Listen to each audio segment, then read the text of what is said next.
Is the light flickering? Oh no. Evan, Evan, are you about to watch a movie with the girls? Yeah. Yeah, summer's the best, huh? Yeah. Yeah. So I just came in from outside. Where's the green light? Okay. I just came in from outside and it was so hot. It's 5:30, but it probably was what, 90 degrees more? It was about 90. It's not bad today. I was working in the garden for a minute and I had set out some chicken from the freezer that was already cubed up, raw chicken, and he is sauteing that for me and sliced up a bunch of bell peppers. Esme put some rice in the Instapot.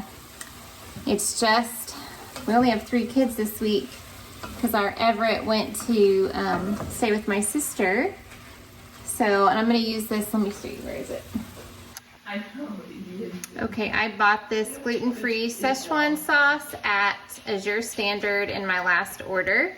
And I think we tried the teriyaki of this last time and it wasn't bad. It wasn't our favorite, but I was gonna give this one more try since it was gluten-free.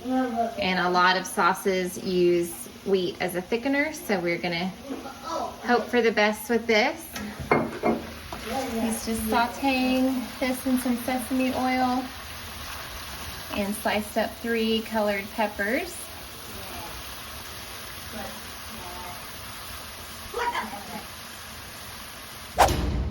So what I'm doing is I'm taking their weekly schedule and I'm not using every single thing that they have suggested because I have some other books from other years of homeschool that I'm just going to integrate in. But like our year 10, which I have 2 kids doing this next year, is from 1815 to 1904. So if you know, I'm using some of their books, and so computer turned off. So let's see.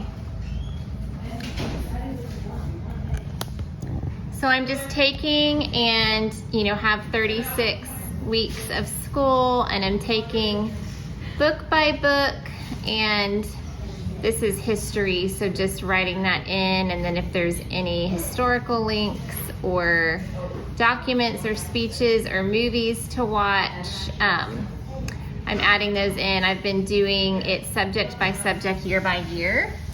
One book series that I'm really excited to read, this is for our year 10, are these Michael Shara books, The Last Full Measure, The Killer Angels, and Gods and Generals. I know they made a movie about Gods and Generals, but I don't know if you've read any of these and have any comments on them. I'm actually going to try to read these prior to school starting. They're going to read one a term. They have 3 terms in their schedule, so it'll be kind of divided out. They're also going to read 12 Years a Slave and a few other ones.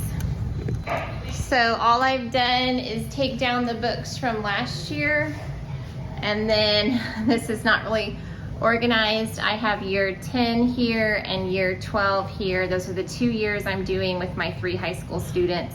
And I've just piled up the books that I have ordered or had from our homeschool office space, and I'm just pulling from here and creating our plan for next year.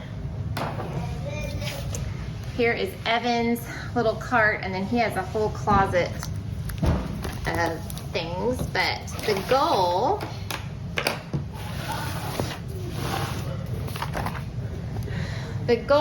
is to, this is what I created last year. I've shown this bits and pieces throughout some past vlogs, but the goal is to get to this again. So I had each subject week by week with the books highlighted, means we read it for all 36 weeks. So that was geography. Here's year 11's Bible, history, and then it went back to year 9. So I've got to get all this typed up, created, and printed so we can start school. We actually are going to be starting here earlier in the summer because we like to take off from Thanksgiving to New Year's Day, highlighted our times off. And so we do 36 full weeks of school just like everybody else. And so I have our terms listed, and then I usually play with this a few times. If we have things come up or out of town football games, I can swap this around. And then because my schedule is weekly and not daily, so the weekend before week 20, I just sit down with my planner and I fill in. I can look at the week and see, okay, on Monday, we've got an out-of-town appointment, so he should really read this chapter on the next day. So it just helps me so much. So I keep reminding myself that this was so worth it.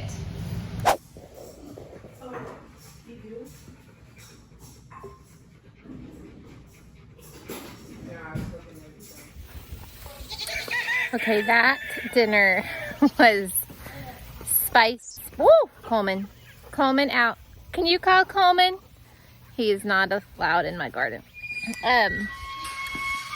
That dinner was crazy spicy, like spicy. So if you like spicy things, it was actually really good, but my lips are still burning. So I'm not going to show you like everything out here because I'm going to do a June garden tour next week. Y'all can believe that June is already over. Okay, but what I did, this is one, why is this all foggy? There we go. This is one bed that had massive sunflowers, my spaghetti squash, and my dill was back there. So I have a lot of space. I planted a jalapeno and 2 bell peppers there. And then I'm going to reseed some dill. And then maybe, what did I put here? Oh, I don't think these are going to make it, but these are 2 little asparaguses. Asparagus? I don't know how to say the plural of that. And then over here, I just transplanted this tomato plant from a little pot. That's why it is looking sad. And then I just barely have a few carrots here, and my cabbage never did well. It couldn't stand the caterpillars. It couldn't live past it. So I just added this pepper. Evan is on the run, y'all. And then this is so pretty from the outside, and the other side looks really good, but this is getting really spacious, and I've had to pull out some vines that died, so I think I'm actually going to reseed a few more seeds here. This is all the sunflowers I threw to the goats. They basically ate every leaf off of it, so we'll have to come out in a couple days and throw that off. And then here are my extra tomato plants. I'm gonna try and gift this to someone, and then here's some more peppers. And then again, I'll show you more details next week, but I've definitely got some good pumpkin, and you can see they're growing on the vines. My tomatillos have gone crazy. Aren't they so cute? Oh, that one's been eaten by something. But they are growing, growing, growing. Evan and Daddy are playing soccer. It's like Coleman having more fun than they are. Oh, get it, Evan!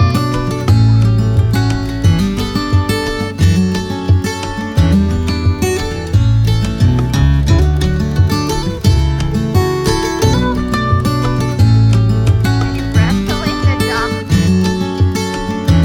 Oh, goodness.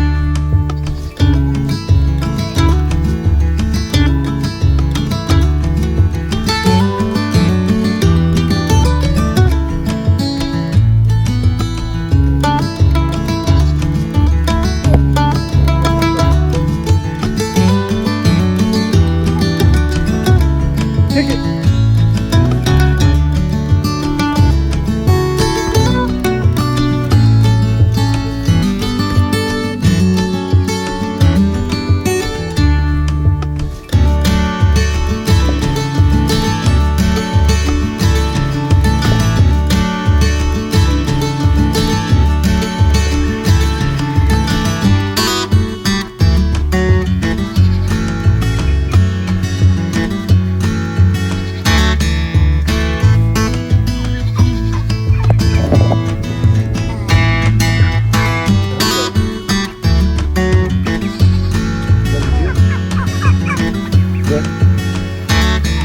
That's disease.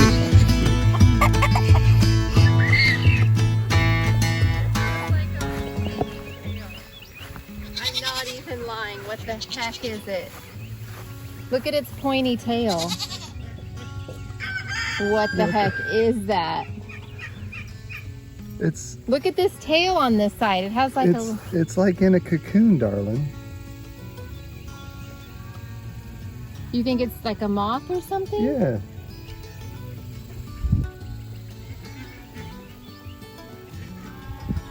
Okay, that makes it less scary. It was just like wiggling like that and like all.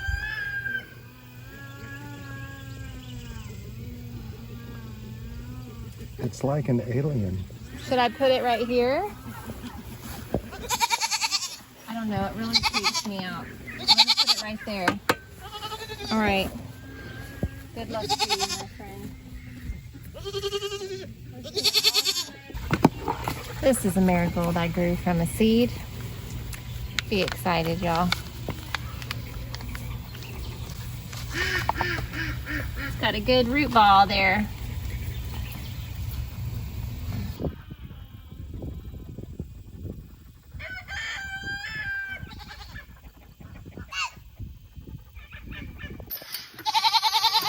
Hey, buddy, you want to feed the goats? Yeah. Okay, let me help you.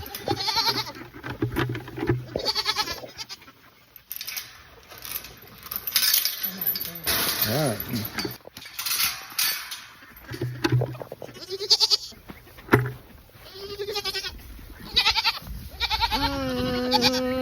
I think the goats are hungry.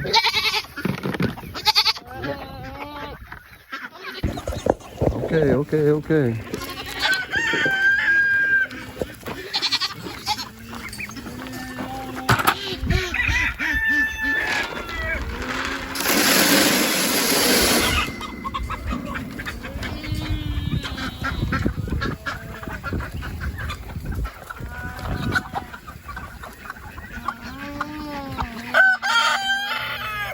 Okay, I'm leaving the garden.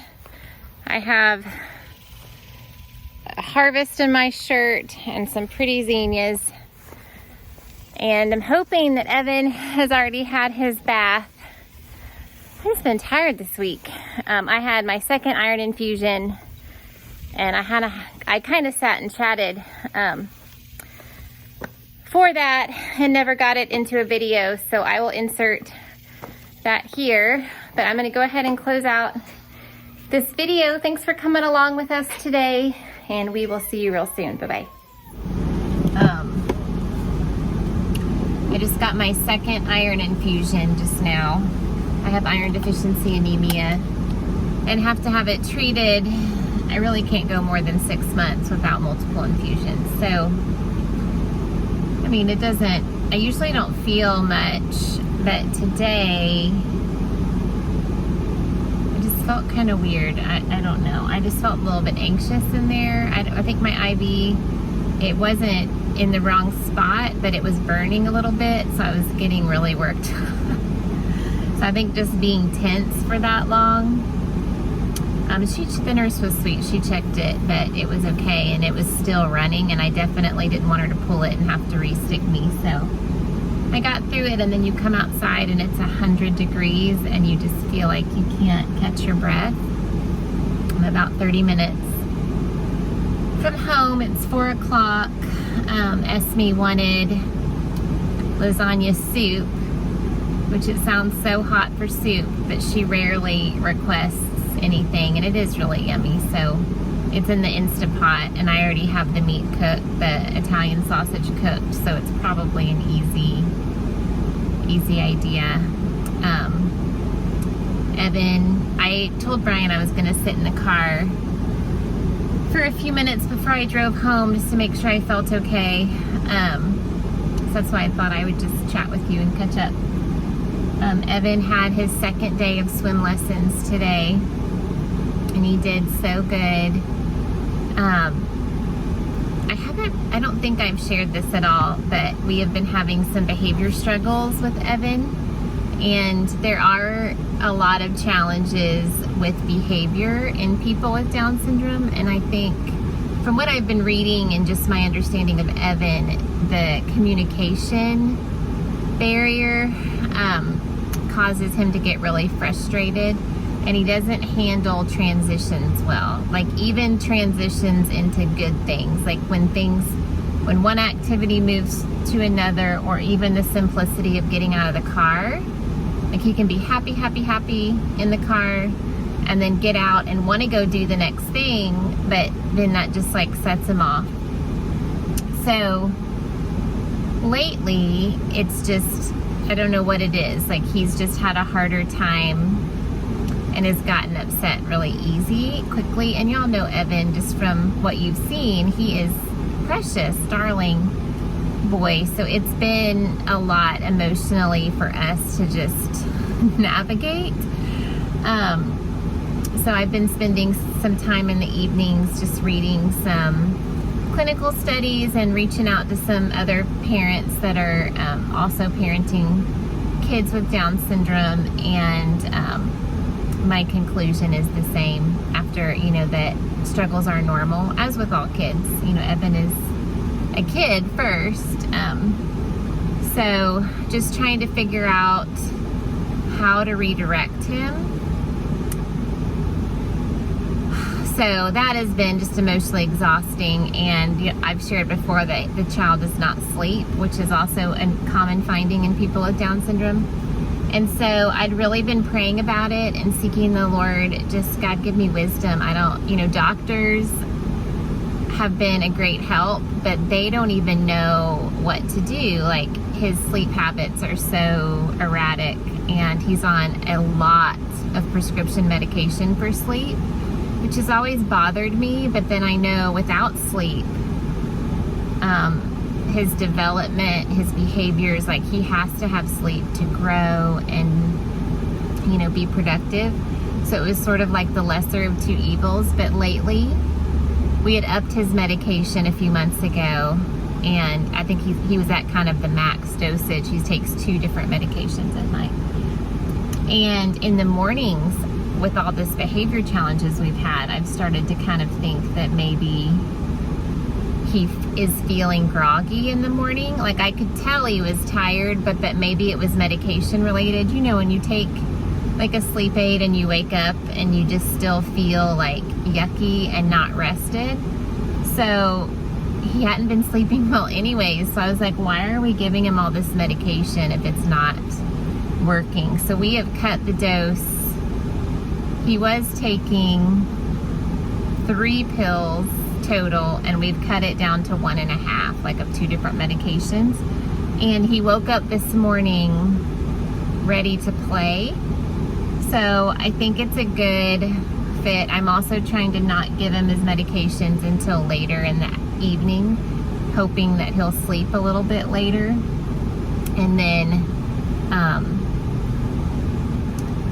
I don't know, it's just saying all that, like we've also had the most fun with him. Now that school is kind of out of the picture for the summer, you know, we've just had more fun times to just play. And this morning he got his little hat and was dancing, like copying a Michael Jackson music video. It was just darling. I mean, he brings us so much joy, and so I always, you know, I want to do my best by him. I want to help him in all areas, but you know, specifically right now in his just coping skills and being able to be productive. So all that to say, I was very anxious to take him to swim lessons.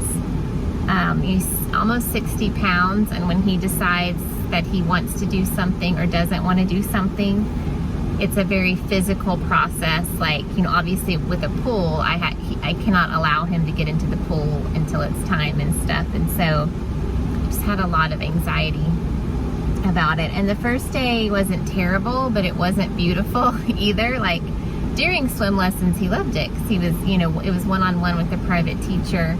But then afterwards, the meltdown of getting out, which, you know, other kids do the same thing. So today, Brian texted me. Today I just really surrendered. Why am I gonna cry?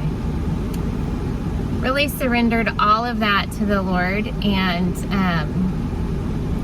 I've just been feeling anxious, like in general lately. Not like overwhelmingly so, but just not, it's been more than what my typical is, and so I just hate that feeling. And so I was just not looking forward to it, and of just the unknown of how is he going to behave? Am I going to be able to get him from the pool to the car without any sort of drama? And I just, you know, said, Lord, I'm just going to trust you. You know, not trust that it's going to be a perfect situation, but that whatever comes up, that you are able and that you're going to provide for us and that we're going to get through it. Of course we are. So one of my biggest concerns was getting out of the pool. So I had thought through, brought his timer, his visual timer, and brought clothes, because what I tried to do the day before, which was yesterday, was change him in the car out of his swimsuit. But he was so mad that we had left the pool. It was just this crazy chaos. So I was like, okay, while we're still by the pool, they have a little bathroom, I'm gonna change his clothes there, because I can't put him in his car seat when he's soaking wet, because then I have to deal with cleaning the car seat. So I changed him there, and then we went outside, and he just sat down and was like, I'm not moving. And he wasn't screaming or anything, but he was just stubborn and was not moving. So then, of course, after a few minutes of me and Esme trying to encourage him, bribe him, he just was not moving. And so I just prayed, okay, Lord, meet us where we're at, help us, help him. And his swim teacher walked over, squatted down, very kindly said, Evan, can I walk you to the car? And took his hands. And of course that was very kind and very sweet. But to me, it was an immediate answer to a prayer. And so I think I'm so thankful for her, because she saw a need and met it. And all parenting is so rewarding, but it can be so challenging. And so I think if you see somebody struggling, or especially if you see a person that is parenting a child with a disability, I think a lot of times people look lovingly towards that, but then also don't know how to kind of step into that and help. So I think just an encouragement to say, hey, could I help you in some way? Is there anything I can do? You know, or just engage the child. And it really blessed me today that she did that. I'm worried that you can't hear me because I just noticed the air is so high because it is so hot. I don't even know how to turn it. It's on, oh, there it is. It's on its back. So, God is in the details, and I think it would have been easy for me to be like, oh, her name is Robin. Robin was so sweet, and she was, you know, I was so thankful for that, but also to acknowledge that God is moving in our lives.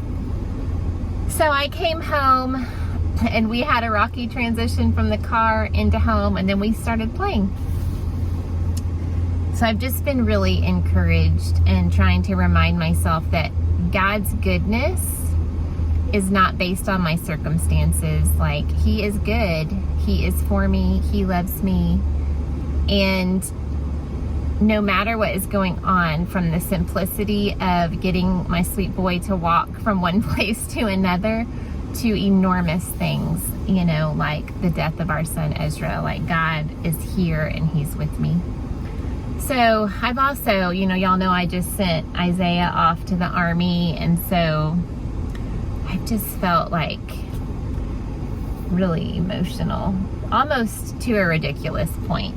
So I've picked up my phone or my camera a few times and been like, I don't even, or, you know, I think I want to do something and then I don't. So thank y'all for your sweet comments recently. You know, I've gotten quite a few really sweet ones about just our authenticity and vulnerability and just realness. You know, I didn't sit down and with this video and think, I'm going to film a day in the life and showcase these things. I literally, it's probably a hot mess that as Brian, my editor, is going to try to piece it together, he's going to be like, how does this flow together? So now that I've chatted at you for 12 minutes, if you have stuck through that, thank you.